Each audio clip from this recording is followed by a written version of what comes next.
compassion, the story, and I want to open something up as always. And this is the way I chose to approach it. Today we use St. Luke chapter 10. This is familiar. And let's see if I can get into this story and open something up that you don't see often, that's not often talked about. Starting at verse 30, it's the story where Jesus is talking to the young lawyer. He's asked the question, what I might do, what can I do to inherit eternal life? And so Jesus tells him the commandments and so forth and so on. And then ultimately they end up with this parable that Jesus expresses and opens up to him about who is your neighbor and so forth. So let's pick up the story in verse 30. Then Jesus answered and said, a certain man went down from Jerusalem to Jericho and fell among thieves, who stripped him of all of his clothing, wounded him, and departed, leaving him half dead. Now by chance, certain priests came down the same road. When he saw him, he passed by on the other side. I'm going to talk about that a little bit too. Likewise, a Levite, when he arrived to the place, he came and looked, he investigated to some degree, and passed by on the other side equally as well, meaning that he proceeded on his way. But a certain Samaritan, as he journeyed, came down to the place where he was, where he's lying. And when he saw him, he had compassion. So he went to him, bandaged him, and you know the rest of the story, poured all on his wound, put him on his donkey, and took him to the inn, and blase, all you know the story. So my focus is right in the heart of that, these exchange between priest, Levite, the Good Samaritan. So the central theme of this, well, several themes you can always pull. You can talk about the compassion of the Samaritan, of course, and the conviction that was displayed in his care. That goes without saying. You know, anybody can talk about that. Here's where I want to depart from that. Past compassion, conviction. There's something else I want to pull away and get into in this story. What happens to the community when it becomes disconnected? Then the issue is not compassion or conviction, but who cares? Who cares?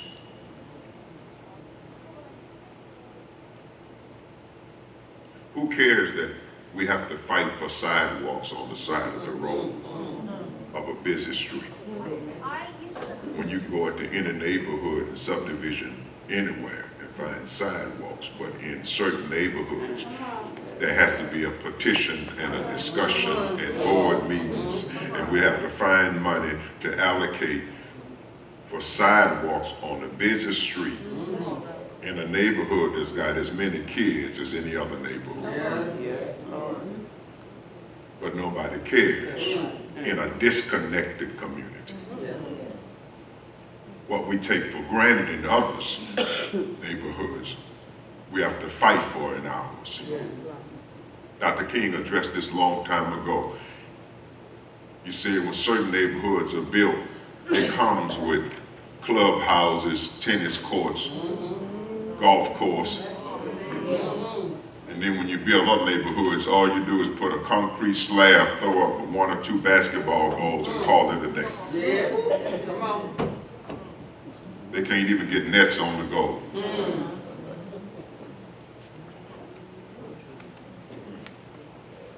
Like other kids don't want to play tennis and other people don't want to do golf if that's your choice.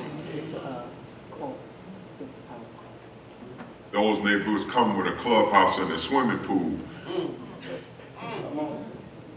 that we can never get. But in the story,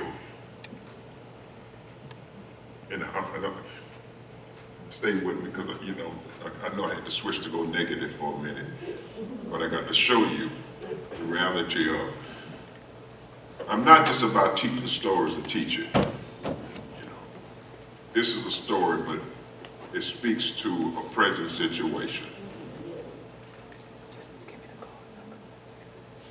When a community becomes disconnected, the issue then is not compassion, conviction, but who really cares. And so it's okay. And then that who cares is also reflected in the community. Because when you don't care, it's nothing for you to throw paper out of the car window, to trash your neighborhoods, to throw beer cans in the church yard, to just throw everything out, to empty out your car in the parking lot. Because in a disconnected community, once the people pick up on the spirit that nobody cares, it doesn't mean nothing to you to throw all your trash out the window and keep on going. Who cares?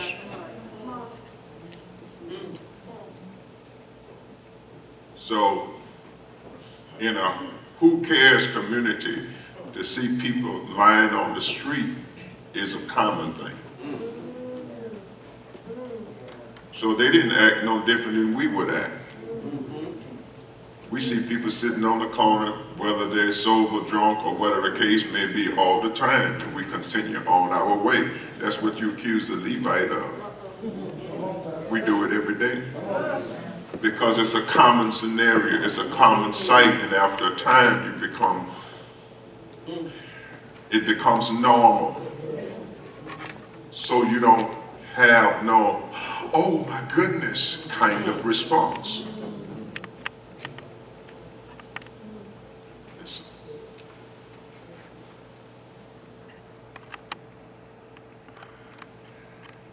And then there's a bigger question. When the neighborhood becomes disconnected, then the issue becomes who's the real victim? I propose to you, in a who cares disconnected community, everybody is a victim. The priest, the Levite,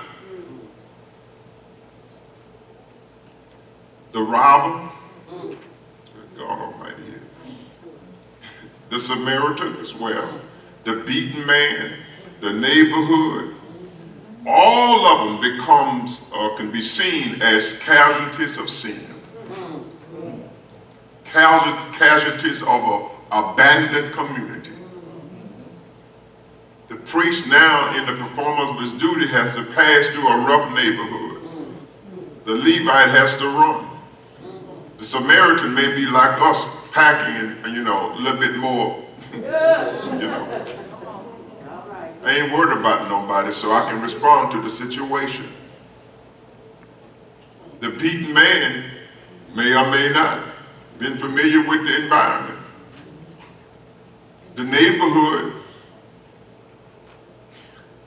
obviously it says it was a rough neighborhood, all of that day. So that's what happens when neighborhoods and communities get abandoned.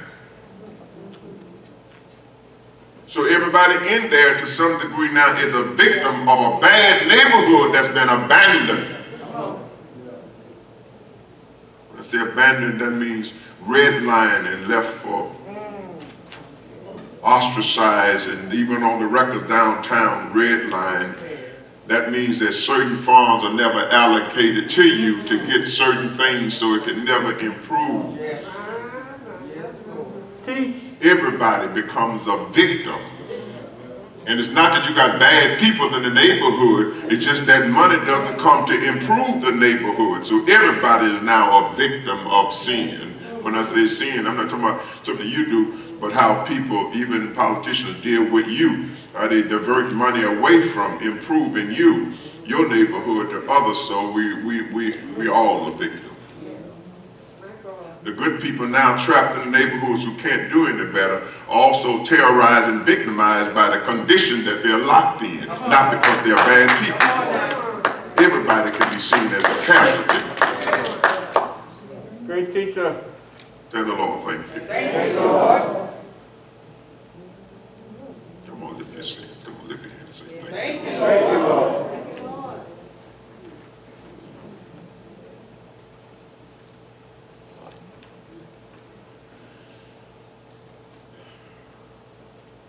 This is what Robert Kirkhoff said. He was describing empathy.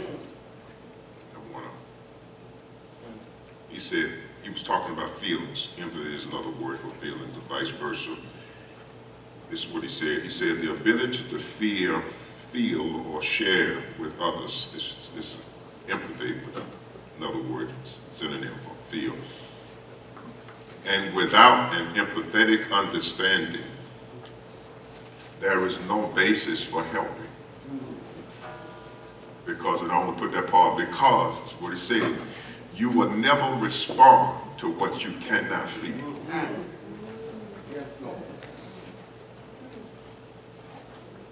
That's why media and all masters flooding the TV and all with certain kind of images because they're desensitizing you to the point that it no longer is horrific to you. And then now you can watch the same commercial scene with no reaction. You become desensitized because you won't respond to what you cannot feel. That's where ultimately I get the subject, how do you feel? Do you still feel the horror of bad situation, the stain of certain things, or have you become desensitized to there is no response? We can all walk by a man lying down and just walk like we never see him.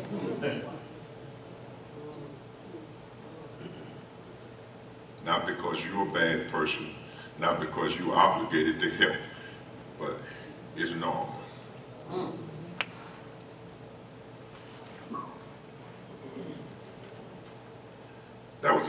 This was a friend of mine who would write poems and things, and there was a line in the poem that she wrote, and it grabbed me, it spoke to me. It says, and this is just one line to pull it from, without touching me, you feel me. And I brought that up because feeling is more than the physical sensation. You may or may not be feeling me right now, what I'm saying. I know I'm treading on some stuff. Then like, Pastor, come on, away from that. But I can tell from your actions whether or not you feel it. Don't think I think about you at more than one thing at one time. That's why I'm looking over the audience. I'm seeing what button I'm pressing, who I'm going to respond. You're with me today. Thank you. Without touching me, she said, you feel that thought is to experience an emotional sensation within. This is the context I'm usually feeling. To be moved, touched from within. I propose to you that all of them, the Levite, the priest, and everybody was touched, but in different ways. But they were moved because there was a response from them all. So they weren't quite desensitized because all of them responded. They just responded differently.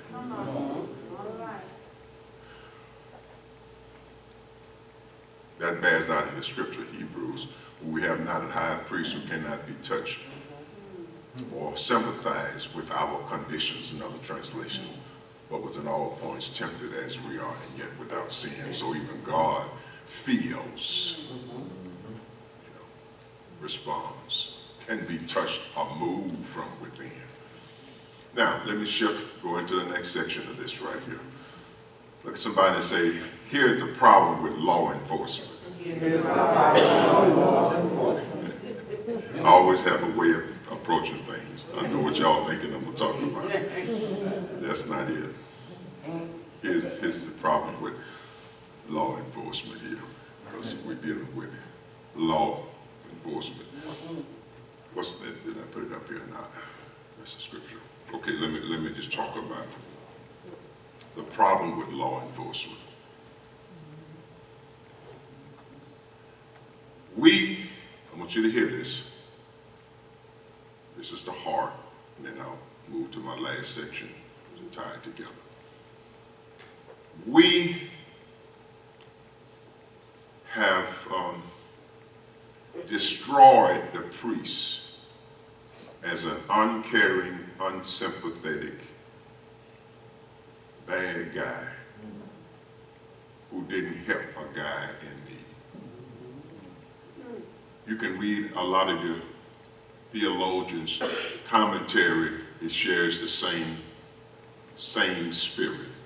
The priests have been destroyed. And here, this is dangerous. To me, the heart of insecurity is when you have to tear down one in order to build up another. So in order to make the Samaritan look good, you tear the priest down. You tear the Levite down. And I've read the theologians who do the same thing, but you know, I'm my own person. That's I think for myself, which I encourage you to do even in my teaching. I'll say to you all the time, you reserve the right to differ. I don't ever want to infringe upon your right to think for yourself. But this is it right here. You can't let nobody control this. I want to give you information, but I don't want to control it. That's just your greatness and your glory. It's right here. Don't give nobody power over that. So I even differ with many of the theologians, traditional and alike, in how they interpret this, because there's a spirit of condemnation against the priest. Okay, so that's why I called it the problem with law enforcement, because I'm going to show you why I say it's a problem. With law enforcement, I'm talking about the law here, because the priest's dealing with the law. And I can talk to you about it. In Leviticus chapter 21 and on down, it gives you the regulations that governs the actions of the priest. Nobody has never thought that contained in the law, a priest could not touch a dead body and remain pure unto God. In order to perform his priestly duties, he must be kept in a place of holiness and sacredness.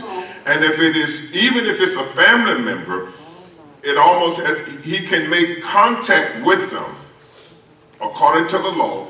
In order, if you have to get a child or a wife or something, to a certain place, and then there are certain rituals that have to be performed for 7 days in order for him to purify himself.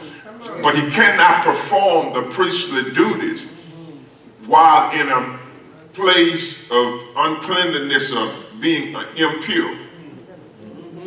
Now, if it's not, there's like a 30-day ritual for him to purify himself, because he could be killed trying to enter the presence of God and not clean. So we know that the priest was on his way to perform priestly duties, and the law says not only can he not touch a dead body, he can't even come in the vicinity or contact.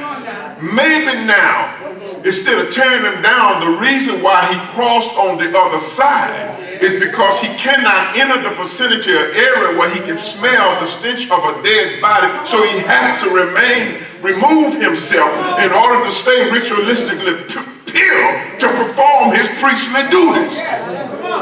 So he did what the law told him to do. It's not that he was insensitive or desensitized, but the law says you cannot go in the vicinity and perform your priestly duties.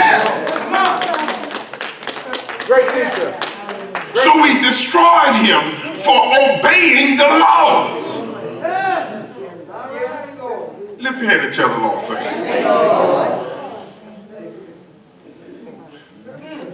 That's why I got to write and correct some of this bad teaching. And this stuff has been promoted down for centuries. Nobody has thought about the fact, well, have you read what the law says? He performed the law.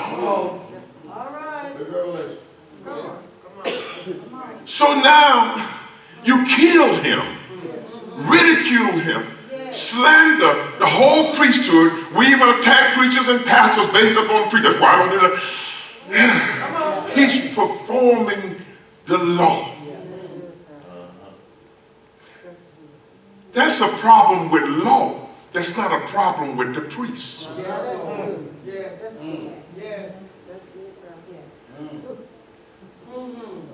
Come out. Teach it.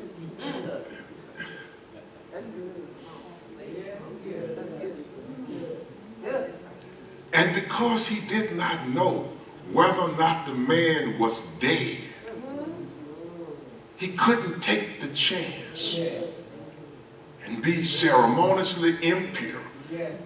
Go into the temple and be struck and killed by the presence of God because he's now impure or contaminated.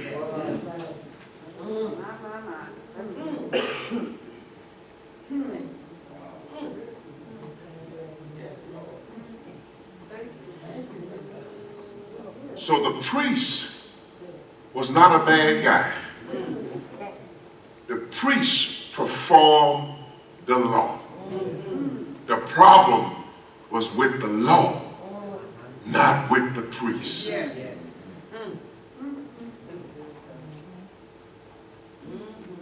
So was the Levite who was connected with him. He could investigate to see, but he neither could not touch, but he could investigate, meaning that he can investigate it when he get into the city of Jericho, tell someone and send some help to go get him. Because I surmise that he's still breathing. I don't know where he is in life, but he's still breathing. We don't know that he didn't investigate it for the purpose of going to go get help to sin. I propose that perhaps it's just as likely that he could have. We don't have no proof that he did. You don't have no proof that he didn't. So we can just surmise that he investigated to collect enough information without touching to go to Jericho and say, there's a man lying down there that y'all need to go and see about. How do you know that he didn't inform that the Good Samaritan was one of the ones that who heard and came by? See, there's so many scenarios that we don't consider. That's possible. Before we just go down the road condemning everybody. Come on, tell the Lord, thank you. It's another whole story now, isn't it?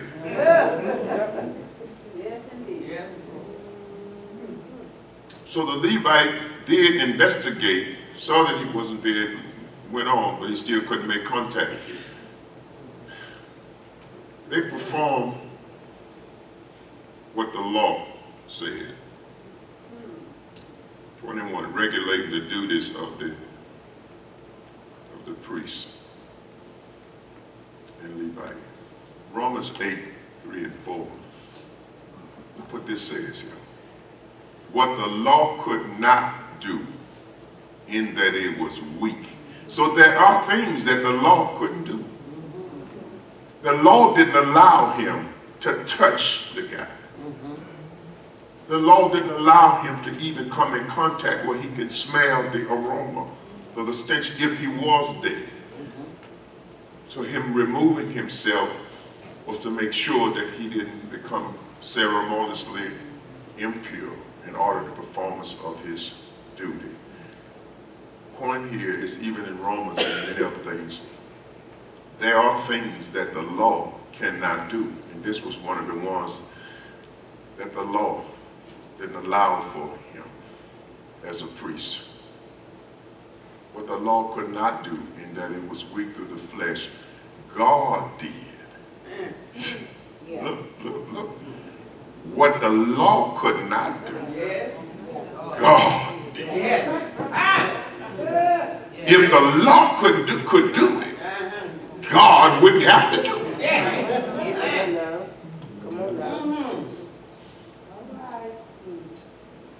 So what the law could not, God did, sending his own son in the likeness of sinful flesh. The righteous requirements of the law may be fulfilled. NIV, same scripture, just one portion of it. Hey, for what the law was powerless to do because of the weakness, because of it was weakened by the flesh. God did. New Living Translation. The law of Moses was unable to save us. Yes. It's not that the priest couldn't have done the same thing that the Samaritan did. It's just that the law did not allow him to do this. What the law was unable, in this translation here, it was unable to save us because of the weaknesses of our sinful nature. So God did. Look what happened. God did what the law could not do. And he sent his son in a body. So it tells you then there has to be something different, something more added. The law wasn't permanent. My Lord here. So here comes how the last section that I want to open up to talk to you. I want to introduce as right versus righteousness. Now, let me say this. So then, based upon everything we just said, the priest and the Levite were right. Don't ever say again they were wrong, because they fulfilled the law to the letter. They were right. What the Samaritan did was a righteousness. And what Jesus, in my opinion, or either what James R. Barrett Sr. is saying and proposing, that Jesus is not telling the story to really condemn anybody. But he's trying to say that it's one thing to be right, it's another thing to be righteous.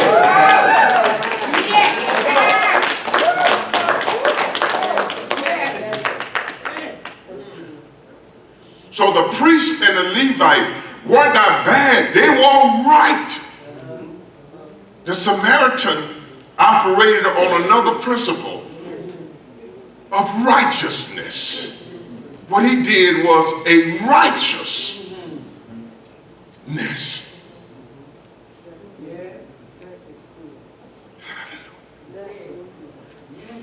Okay. Great biblical scholar. There is what is right, and there is what is righteous.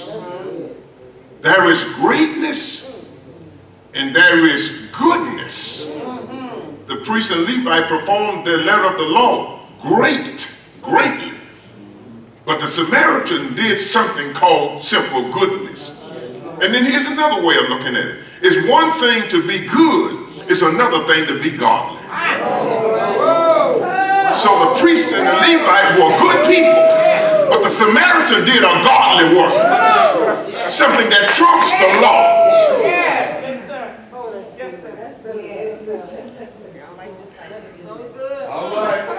The story, I wrote it down because I didn't want to forget it. I knew y'all were going to get excited, so I had to put it down so I wouldn't lose my train of thought. The story is not about what is right, though, or legal, but about righteousness.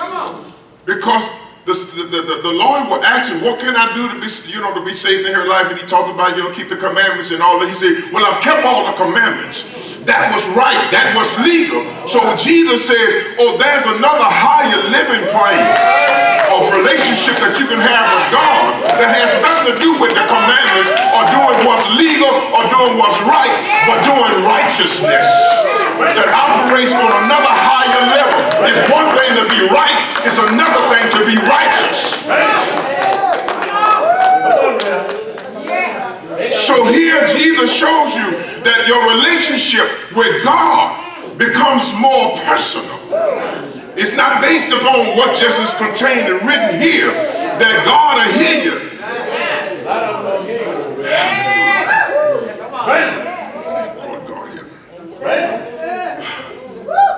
So it's right versus righteousness. There is here what I believe, I propose that Jesus is introducing a higher ethical principle that governs the actions of mankind. It's called a humanitarian spirit. How we respond to people. And I propose to you today, and you can take it or leave it, that even God in the incarnation is God acting as a humanitarian. I care about the welfare of humanity. According to the law, I ought to kill all of you for what you've done. But the case upon my spirit of righteousness, because I'm a humanitarian, I'm a savior, even when I don't owe you nothing. I respond to you because I'm God. He's a humanitarian. It's called righteousness. It's called humanitarianism. So what the law couldn't do, God became a humanitarian. I'm going to respond to your situation. I can prove that he's humanitarian because even right now, there are many things in our minds that we can justly justify why God ought not to respond to my prayer. Yet God is such a God that he'll hear you before you call and answer you while you're yet calling. He'll prepare a way out before you get into the mess that you're in. How many times have you found yourself in a bad situation? In your mind saying, I don't know how I got here. What am I doing here? And I don't even know a way out. And while you contemplating how to get out of a situation, there's a tap on your inner spirit, your inner conscience. God is speaking to you in the spirit, saying, I've already prepared a way out of this state. He'll give you a word and a way out of deliverance while you're still trapped in a bad situation.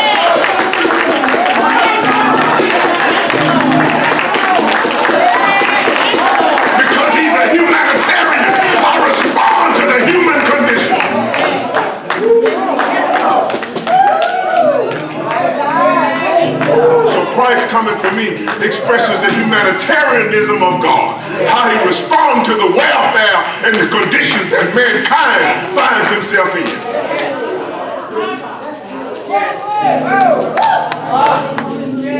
Clap your hands for the Lord. I gotta